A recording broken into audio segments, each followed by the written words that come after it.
Christmas record മദ്യവിൽപ്പന. Christmas ദിനത്തിലും തലേ ദിവസവുമായി കേരളത്തിലെ ബിവറേജസ് ഔട്ട്ലെറ്റുകളിലൂടെ റെക്കോർഡ് മദ്യവിൽപ്പന. ക്രിസ്മസ് ദിനത്തിലെയും തലേ ദിവസത്തെയും മദ്യവിൽപ്പനയുടെ കണക്കുകളാണ് ബിവറേജസ് കോർപ്പറേഷൻ പുറത്തുവിട്ടത്. ഈ വർഷം ഡിസംബർ 24-25 തീയതികളിലായി ആകെ 152.06 കോടിയുടെ മദ്യം വിറ്റഴിച്ചപ്പോൾ കഴിഞ്ഞ വർഷം ഇതേ തീയതികളിലായി 122.14 കോടിയുടെ മദ്യമാണ് വിറ്റഴിച്ചത്. ക്രിസ്മസ് ദിനമായ 25-നും തലേ ദിവസമായ 24-നുമുള്ള മദ്യവിൽപ്പനയിൽ കഴിഞ്ഞ വർഷത്തേക്കാൾ 24.50% വർധനവാണ് ഉണ്ടായത്. ഈ വർഷം ഡിസംബർ 25-ന് ബിവറേജസ് ഔട്ട്ലെറ്റുകളിലൂടെ 54.64 കോടിയുടെ മദ്യമാണ് വിറ്റഴിച്ചത്. കഴിഞ്ഞ വർഷം ഡിസംബർ 25-ന് ഔട്ട്ലെറ്റുകളിലൂടെ 51.14 കോടിയുടെ മദ്യമാണ് വിറ്റഴിച്ചത്. ഡിസംബർ 25-ലെ വിൽപ്പനയിൽ കഴിഞ്ഞ വർഷത്തേക്കാൾ 6.84% വർധനവാണ് ഇത്തവണ ഉണ്ടായത്.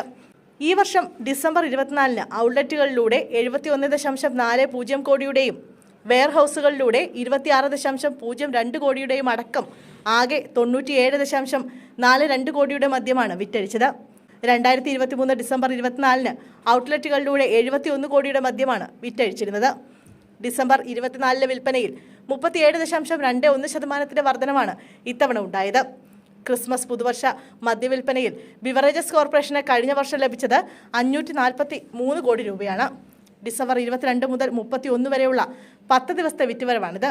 പുതുവർഷ തലേന്ന് മാത്രം 94.5 കോടി രൂപയുടെ വിൽപ്പന നടന്നു.